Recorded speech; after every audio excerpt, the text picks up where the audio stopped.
My family and I just got back from our West Coast vacation. Our main goal was to visit the Grand Canyon and the Hoover Dam in one day. We had limited time out there. It wasn't like we were gonna be out there for 2 weeks or something like that. We flew into Vegas, by the way. I searched all over YouTube, I searched all over Google, and there's some good videos out there, but a lot of them were telling us to take the bus from Vegas over to the Grand Canyon, then we would have to go back, take another bus to the Hoover Dam the next day, and I didn't want to do that. There were even some suggestions to take a helicopter, which sounded cool. I don't know if some of my family members were going to be cool with that. So here are the 7 tips based on personal experience that we just had a couple of weeks ago on how you can see the Hoover Dam and the Grand Canyon on the same day. So tip number 1, which I alluded to, is rent a car. Because here's the thing, a lot of those bus rides, and not to knock the bus rides or the bus tours that take you out to the Hoover Dam or to the Grand Canyon, but a lot of those bus rides, from what the comments say, aren't what they're cracked up to be, right? Like, they start really early in the morning, they take you out to the Grand Canyon, but then you're on their schedule. So you don't get a chance to stop and do some of the sightseeing that's really cool along this drive. And you have to leave on their schedule. And from my understanding, a lot of these bus tours leave at like 3 p.m. or 4 p.m. So you're not gonna get to see a sunset over the Grand Canyon, which was one of my primary goals, right? I wanted to take photographs of a sunset at the Grand Canyon. And if you take a bus tour, you're not gonna be able to do that. Keep in mind, you're in a bus with like, I don't know, maybe 50 or 60 other people or something like that. So you're kind of on other people's schedule. And I read some of the comments that said that people were sitting around waiting for like 30 minutes or 45 minutes because everyone didn't return to the bus at the same time. So I didn't think that was something I wanted to do. So we ended up renting a car, and I'm glad we did. Tip number 2, plan ahead. If you're gonna drive to these 2 locations, get an early start.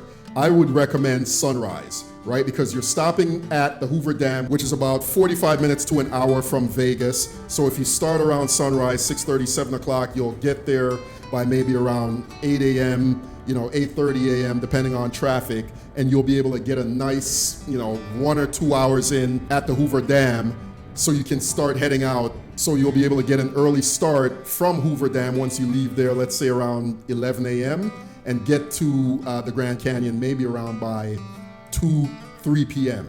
If you're flying into Vegas like we did, make sure you reserve your rental car, plan for what you're gonna wear. You're gonna need some good hiking shoes. There's some pretty well laid out trails, but make sure you dress nice and comfortable. If you go in the summertime like we did, make sure you plan to have a lot of water. And one of the things that I wish we would have done is I wish we would have taken some food with us. We took snacks and obviously we had water, but I wish we would have packed maybe some sandwiches or something like that, so that way we wouldn't have to stop for dinner like we did later on in the evening. I'll get into that a little bit later. So tip number 3, I touched on this one before, stay hydrated. The average temperature when we were there was around 110, 111, and it got as high as 115. Make sure you have a lot of water and you stay hydrated. It gets really hot in the summertime out west, out in the desert. And tip number 4, if you're driving a car, your own car or rental car, try to refuel before you start getting close to the Grand Canyon. So I noticed as you get closer to the Grand Canyon, the stretches of, civilization, basically gas stations, stores, etc., start to get longer. Refuel your car, make sure you have a full tank of gas so that way when it's late at night, you don't have to worry about refueling, because it seems like everything kind of shuts down after 9 p.m. out there, and maybe some of the gas stations won't be open, etc. So if you're enjoying this video, guys, don't forget to like, share, and subscribe. Send this video to someone you think might find it useful. Hello. How are you today? Very well, thank you. Our first time here. Awesome. Well, welcome. All right. So what is it? Cash or card or? It's credit card only. It's 30. like a map?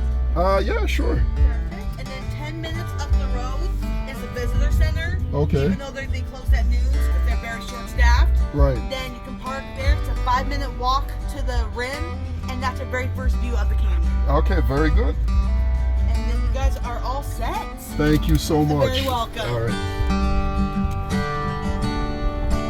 Tip number 5, carry a backpack, right? When we go on these trips, we have our cell phones, we have our cameras, ladies may have a purse, we have water that we're carrying, we have all these things. Carry a backpack so that way when you're kind of hiking up those trails, you can, put everything in the backpack. You don't have to worry about, bulking up your pocket or anything like that. So have a nice, comfortable backpack that everyone can carry, where you can put everything inside and you don't end up losing anything. There are hats that you may need to, carry in those bags, sunglasses, etc. My son ended up losing his sunglasses that we just bought for him because he laid it down somewhere and just completely forgot it.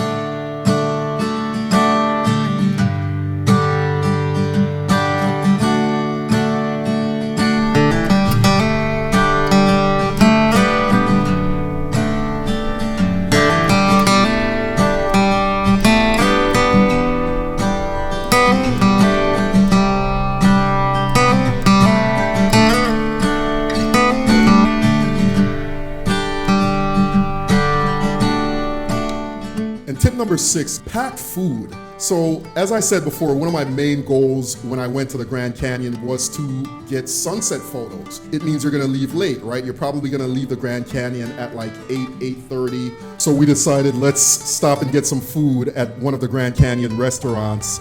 And 30 minutes turned into an hour, turned into 90 minutes. And we ended up leaving the Grand Canyon somewhere around, was it 10:45 or like 11 p.m., which was not ideal, obviously, right? Driving all the way back from the Grand Canyon, a 4-hour ride to Vegas. We didn't get there till, I want to say almost 3 a.m. So I was on the road driving. Everyone else was sleeping in the car. I'm on the road driving. Listen, oh, by the way, I forgot to mention, we went to Grand Canyon National Park, right, which is the Grand Canyon South Rim, right, because there's a West Rim that is only about 2 hours or so from Las Vegas, and I highly recommend anyone going to the Grand Canyon for the first time, go to the South Rim, right? You want to go to the Grand Canyon National Park and get the full experience of, seeing some of the most spectacular views. Not that the West Rim doesn't have good views.